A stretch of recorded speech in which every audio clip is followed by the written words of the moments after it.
Salut à tous, bienvenue dans Un mur dans la ville, le podcast qui vous ouvre les yeux sur le handicap visuel. Aujourd'hui, on va parler d'un sujet assez vaste que je vais essayer surtout d'introduire. Et avec les invités que j'aurai plus tard, on pourra approfondir ce sujet. Le sujet du jour, c'est « Ça peut faire quoi un aveugle ?» En fait, cette question, elle me vient de mon quotidien, des moments où je rencontre des personnes voyantes, pas forcément des personnes malvoyantes ou aveugles, mais des personnes bien voyantes, qui pensent que, puisqu'on est aveugle, on ne peut rien faire. Ou quand on fait les choses, c'est forcément mal parce que on n'a pas les yeux pour vérifier que tout est ok. Et donc j'aimerais un peu déconstruire tout ça aujourd'hui, en tout cas essayer de commencer à déconstruire tout ça. Déjà, j'ai envie de dire que, à part conduire, et quand je dis conduire, c'est sur une route ouverte avec les autres voitures autour, ça effectivement, ça on peut pas le faire. Je pense que c'est assez clair, c'est pas une question de pas savoir conduire, c'est plutôt les autres voitures qui seraient un peu gênées pour nous. Donc voilà, souvent, on partage la route avec les autres, et clairement, on voit pas les autres, ça peut être un petit peu dangereux. Mais c'est absolument pas une question de compétence, et ça, j'ai envie de vous le montrer dans d'autres domaines. Alors déjà, il faut savoir que dans le quotidien d'une personne qui voit bien, 80 à 90% des informations reçues par le cerveau et traitées par votre cerveau viennent des yeux. Et en fait, je me rends compte que effectivement, les voyants, ils se servent que des yeux. C'est-à-dire que des fois, il y a des informations audio, des informations que les oreilles entendent, que les personnes n'utilisent pas, ne se servent pas. Et donc, du coup, le cerveau, j'ai l'impression qu'il coupe un petit peu toutes ces sources d'informations. Il prend la plus facile, les yeux. Mais chez une personne qui ne voit pas ou une personne qui voit très mal, il y a plein de choses que je peux faire. Quand je pense à toutes ces femmes bienvoyantes qui galèrent à trouver un truc dans un sac à main, voilà, je prends ce cliché exprès.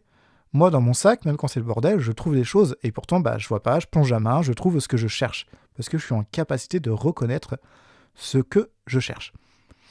Et donc, du coup, par le même biais, je vais aller chercher mes informations différemment. Par exemple, autre exemple que j'ai quand je me déplace dans la rue, j'ai une balise sonore pour me déplacer qui allume une balise sur le feu piéton, qui va dire rouge piéton, ou qui va faire une petite musique pour dire que je peux passer au vert. Le nombre de fois où j'ai des personnes voyantes qui me disent c'est vert, alors qu'il y a le feu qui hurle en mode, qui chante sa petite musique pour dire que je peux passer, et je fais mais je sais, et qu'on me répond comment vous savez, vous entendez pas la musique là? Ah bah si, voilà, comme quoi leur cerveau leur a coupé les informations. Ok, une fois qu'on se rend compte que les voyants, se servant bien sûr de leurs yeux, qui est le sens principal, nous, non-voyants, est-ce qu'on peut faire des choses? Alors souvent, on me pose la question, ah mais les escaliers, comment tu fais? Écoute, un pied après l'autre, je lève les genoux, je descends les pieds, voilà, en fonction de si ça monte ou si ça descend, mais en vrai, comme n'importe qui.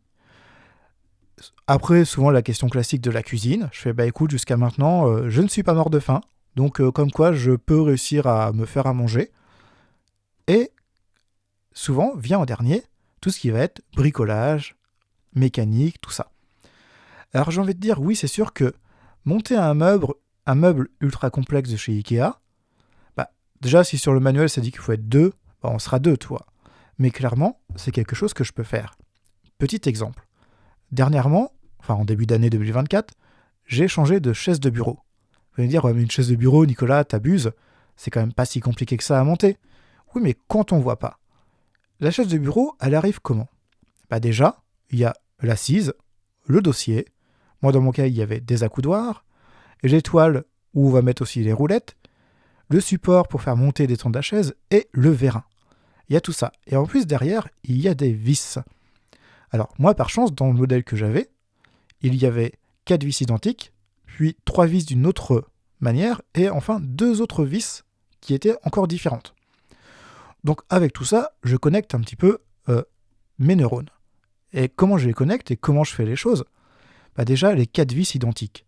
Il y a un support qui vient se visser sous la chaise. Parce que la chaise, c'est un carré, le support.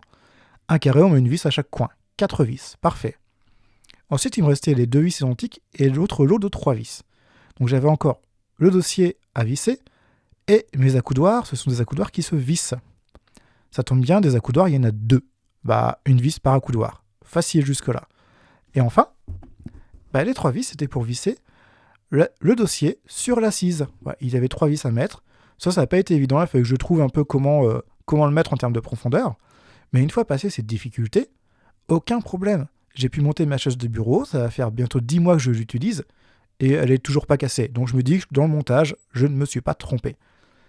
Et je me dis, mais pourquoi les personnes voyantes, elles pensent qu'on ne peut rien faire? Vraiment, c'est un vrai sujet. Et à partir de quel moment on pense qu'on ne peut rien faire? Parce qu'il y a plein de choses dans le quotidien d'un voyant que vous allez faire sans regarder. Il y a énormément de choses. Voilà, par exemple, je suppose que pour ceux qui conduisent depuis très longtemps, vous ne regardez pas toujours comment mettre votre clé dans la serrure de la voiture. Quand vous ouvrez votre porte d'entrée, c'est pareil. Vous n'avez pas toujours regardé ce que vous faites. Vous arrivez à trouver le trou assez facilement. Parce que vous avez mémorisé comment c'était fait, comment insérer votre clé. Et bien en fait, nous, chez les aveugles, déjà l'information, on va la chercher pas avec les yeux, mais soit avec l'ouïe, soit l'odorat, ou souvent, même dans la plupart des cas, avec le toucher. On va chercher les informations avec le toucher, et clairement, c'est extrêmement fiable. C'est fiable parce qu'on peut reconnaître les objets, la forme, ça nous permet de compter, de comprendre comment c'est fait, et quelles que soient les choses qu'on fasse dans le quotidien. Un autre exemple, une plaque de cuisson style vitrocéramique, quand la plaque est allumée et qu'elle est chaude, ça fait un cercle rouge. Quelqu'un qui voit sera à 2 mètres de la plaque, il va voir que c'est rouge, que c'est allumé, il faut l'éteindre. Moi qui n'ai pas cette information visuelle, je vais me rapprocher, une plaque vitro, ça fait de la chaleur, si c'est chaud, c'est que c'est allumé quelque part. Clairement, c'est ça c'est sûr. Et ensuite, du coup, l'information, on voit bien que j'ai récupéré l'info de manière différente, mais je l'ai. Donc ça, c'est important. Et c'est souvent ce qui se passe chez les voyants. Ils se disent, mais comment tu fais pour savoir ça? En fait, j'ai réfléchi et j'ai été chercher l'information autre part. Parce qu'elle est disponible de différentes manières. Alors oui, forcément, si vous allez me dire, ouais, mais Nicolas, si je te donne un papier, je te dis, lis-moi ce qu'il y a dessus. Alors oui, effectivement, tout seul comme ça, avec juste mon corps, j'irai pas chercher l'information. Par contre, j'irai chercher mon téléphone, j'irai chercher mon application de reconnaissance de caractère, et je me ferai lire ce qu'il y a sur le papier. Donc oui, ça va prendre peut-être un peu plus de temps, et souvent c'est ça qui change quand on est non-voyant, ou même malvoyant dans ce cas-là, c'est le temps que prennent les choses.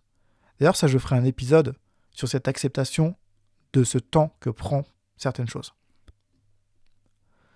Donc en tout cas, cet épisode, c'était surtout pour vous prouver qu'on peut faire des choses, on peut créer, on peut monter, on peut faire à manger, on peut faire du bricolage, on peut faire énormément de choses quand on ne voit pas. Par contre, si on se laisse limiter par les personnes extérieures, souvent des personnes voyantes, clairement ça va pas. Voilà, c'est pas à eux de nous dire ce qu'on est capable de faire ou pas faire. Franchement, faites votre expérience, et après, si ça marche pas, c'est pas grave, vous avez besoin d'aide. On n'est pas tous des bricoleurs dans l'âme. Moi, franchement, il y a des choses en cuisine que je ne fais pas, d'autres personnes voyantes veulent le faire. Et vice-versa, des personnes non-voyantes ne vont pas bricoler comme moi je peux le faire. Et c'est pas grave. Ce qui compte, c'est de trouver ce qui nous passionne, ce qu'on a envie de faire. Et souvent, c'est pas une question de handicap, c'est juste une question de compétence. Si on n'a pas la compétence, j'ai envie de dire, on l'a pas. Et est-ce que c'est grave? Non. Et c'est vrai que certaines personnes vont faire des choses en se disant, c'est bon, je vois, je peux faire. Alors qu'en vrai, elles feraient mieux de s'abstenir. Et à toutes les personnes non-voyantes qui n'osent pas, osez faire les choses.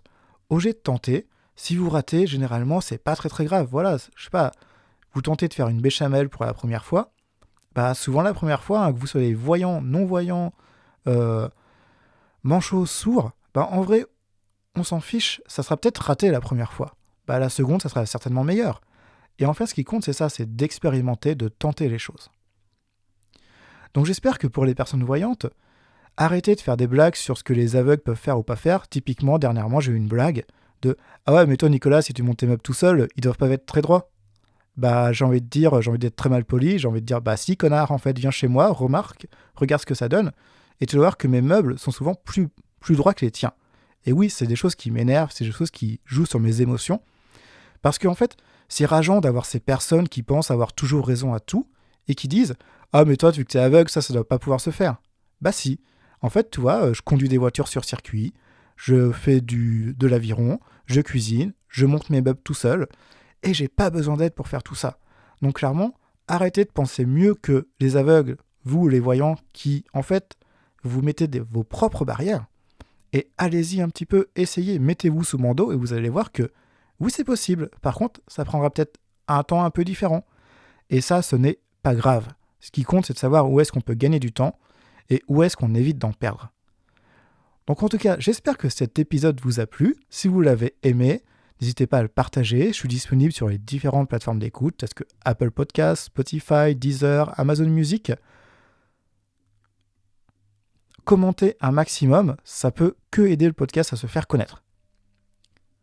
Si vous souhaitez me poser une question, si vous souhaitez participer à la mission, si vous souhaitez que j'aborde un sujet, n'hésitez pas à m'envoyer un email à l'adresse nicolas@amurodanslaville.fr. Et pour finir, j'espère que cet épisode vous aura un peu ouvert les yeux sur ce que peut faire une personne aveugle. Je vous dis à bientôt dans Un Miro dans la ville.